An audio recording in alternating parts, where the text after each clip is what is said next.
আসছো? হ্যাঁ বলো। আমাকে 2000 টাকা দিও তো। 2000 টাকা? 2000 টাকা তুমি কি করবা? তোমার যদি পকেট খরচ লাগে সেক্ষেত্রে আমি 100 টাকা দিতে পারি। 2000 টাকা কেন দিব? আমি আসলে পকেট খরচ চাচ্ছি না তোমার কাছে। 2000 টাকা চাচ্ছিলাম ওই যে রাতুলের জন্য। 4 মাসের বেতন বকেয়া রয়েছে।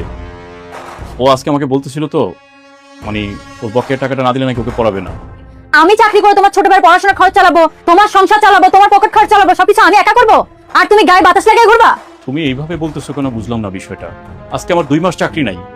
এর আগে তো আমি ঠিকই চাকরি করে গিয়েছি। আমি চাকরির জন্য চেষ্টা করছি। আগামী পরশুদিন আমার একটা ইন্টারভিউ আছে। আমার চাকরিটা হয়ে গেলে তো সব ঝামেলা শেষ হয়ে যাবে। নিজের কাছে তো এই জ্ঞানটা নাই। এই যে 2 মাস চাকরি নাই, টাকা উপার্জন করার জন্য কিছু একটা করি।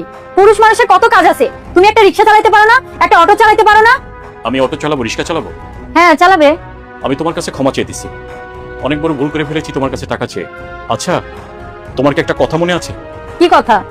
আজ থেকে 15 মাস আগে কি হয়েছিল? শোনো, আমি এত পুরনো কথা মনে রাখি না। আমি মনে করে দিই। বাবা এখন কেমন আছে? আচ্ছা ঠিক আছে মা, আমি দেখতেছি কোনো ব্যবস্থা করা যায় কিনা।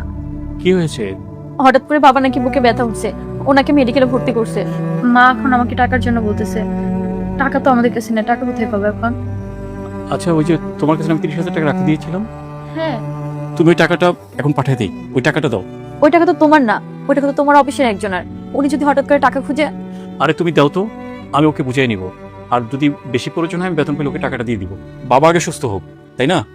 তুমি টাকাটা দাও। আর ই করো, তুমি এখনই টাকাটা দাও, আমি বিকাশে পাঠিয়ে দিয়ে আসি। আসো আসো আসো, টাকাটা কই রাখছো? দাও। সেদিন তুমি আমার কাছে টাকা চেয়েছিলে, আমি নিজে ইচ্ছা করে তোমাকে টাকা দিয়েছিলাম। তোমার বাবা মানে আমার বাবা। আজকে তোমার ব্যবহারে না অনেক কিছু পরিষ্কার হয়ে গিয়েছে। সামান্য কয়টা টাকার জন্য তুমি আমাকে যে সমস্ত কথা শোনালে মনে থাকবে আমার। একজন স্বামীর কাছে যখন পকেটে টাকা না থাকে, একজন স্ত্রী তার সাথে কি ব্যবহার করে। আসলে এখনই অফিস থেকে আসছি, আর তুমিও টাকার কথা বলছো। রাগের মাথায় তোমাকে অনেক বাজে কথা বলে ফেলছি, ক্ষমা করে দিও প্লিজ।